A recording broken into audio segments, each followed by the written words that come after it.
The Legend of Sleepy Hollow by Washington Irving. The Village Tale, or How the Legend Grew. The next morning the old horse was found without his saddle, and with the bridle under his feet, soberly cropping the grass at his master's gate. Ichabod did not make his appearance at breakfast. Dinner hour came, but no Ichabod. The boys assembled at the schoolhouse and strolled idly about the banks of the brook, but no schoolmaster. Hans von Ripper now began to feel some uneasiness about the fate of poor Ichabod and his saddle. An inquiry was set on foot, and after diligent investigation they came upon his traces. In one part of the road leading to the church was found the saddle trampled in the dirt, the tracks of the horse's hoofs deeply dented in the road and evidently at furious speed, were traced to the bridge, beyond which, on the banks of the broad part of the brook, where the water ran deep and black, was found the hat of the unfortunate Ichabod, and close beside it a shattered pumpkin. The brook was searched, but the body of the schoolmaster was not to be discovered. Hans von Ripper, as executor of his estate, examined the bundle which contained all his worldly effects. They consisted of 2 shirts and a half, 2 stocks for the neck, a pair or 2 of worsted stockings, an old pair of corduroy small clothes, a rusty razor, a book of psalm tunes full of dog ears, and a broken pitch pipe.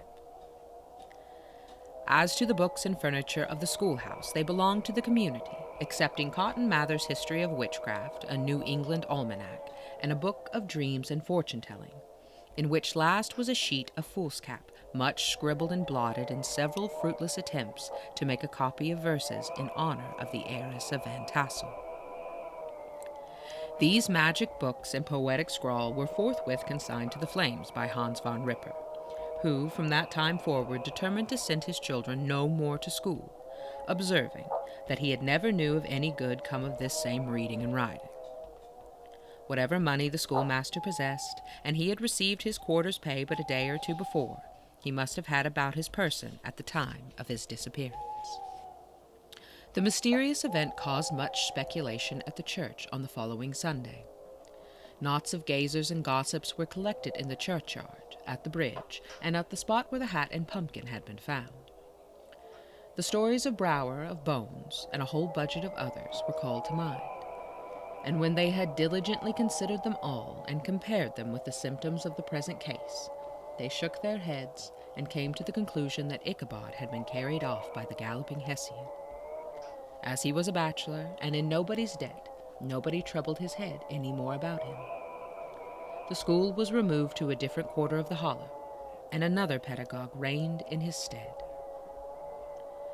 It is true an old farmer, who had been down to New York on a visit several years after, and from whom this account of the ghostly adventure was received, brought home the intelligence that Ichabod Crane was alive, that he had left the neighborhood, partly through fear of the goblin and Hans von Ripper, and partly in mortification at having been suddenly dismissed by the heiress, that he changed his quarters to a different part of the country, had kept school and studied law at the same time, had been admitted to the bar, turned politician, electioneered, written for the newspapers, and finally had been made a justice of the 10-pound court.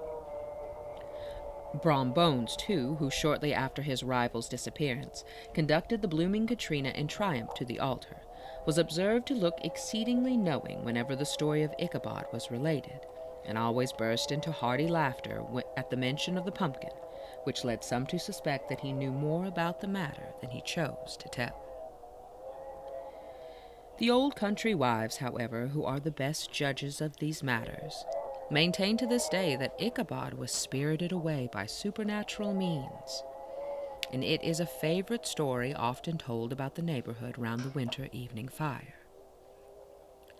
The bridge became more than ever an object of superstitious awe, and that may be the reason why the road has been altered of late years, so as to approach the church by the border of the mill pond.